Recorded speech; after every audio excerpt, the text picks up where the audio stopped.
I'm going to demonstrate an unconventional way to break down a turkey for Thanksgiving or any other holiday for that matter. And it's a matter of taking the breast and the legs off the carcass and then boning them out, tying them, and then placing them into a brine.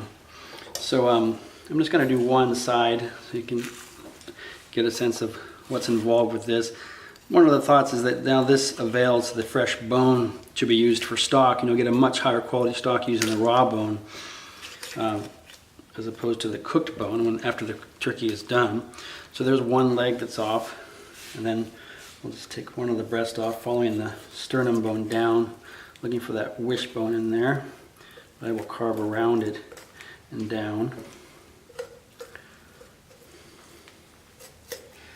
And then the breast, for the sake of shape, can be tied also. So we'll take a look at that. The brine is just a salt, sugar brine with a little bit of thyme and sage and a little bit of chili pepper and black pepper in it.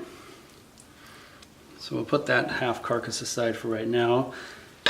And then you can decide this. I think the wing bone actually is obviously my favorite piece, but I think it can actually come off and just be dropped into the brine directly and roasted whole. Be some children in the group that would appreciate that. And then so what we have now is the leg and the breast. So we're going to go ahead and completely take the bone out of the leg. When I was an apprentice, this is how we did all the turkeys, and part of it was because it was more efficient during a service to not have to go back and do this again when you're trying to put out 300 or 400 meals for guests in a hotel or in a restaurant. So this was based upon an efficiency, but I think the same efficiencies can exist at home, especially in this case.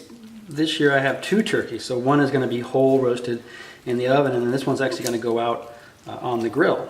And so it's going to ease up a little bit of oven space. It's going to give us a little bit of a smoky flavor, especially after the bird has been brined.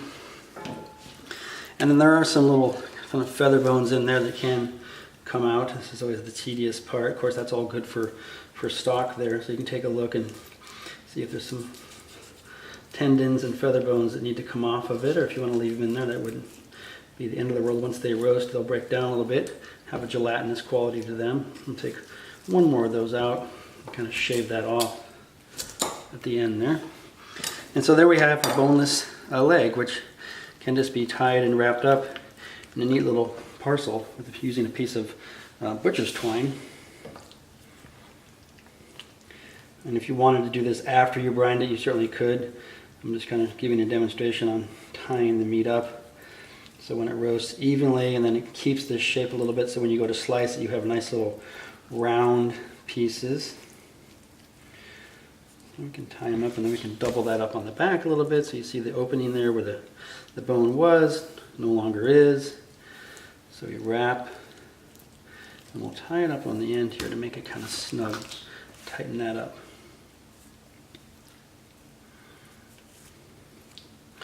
So there we have one of the legs tied up. Set that aside for a second.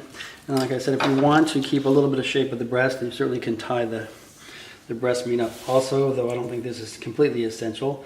It's not going to assist it in keeping it any moisture or anything like that, but it's just a matter of technique and keeping the bird nice and shapely as it is. So here we go with finishing off with securing the breast meat on the back side with just a double knot. So there we have a tied breast and a tied leg. And then the brine, as I mentioned, is right here.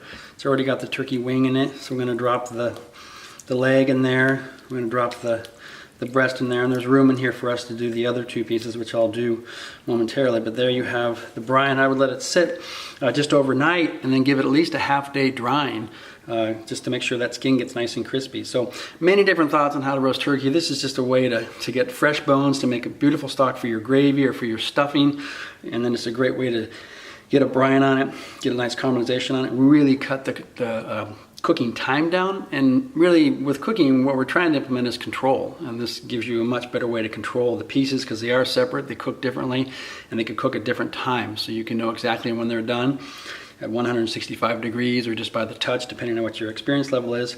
And you can really simplify this traditional holiday bird that has been undercooked and overcooked for centuries. And I think this is just a nice way to implement some controls. So give it a try at home and see what you think.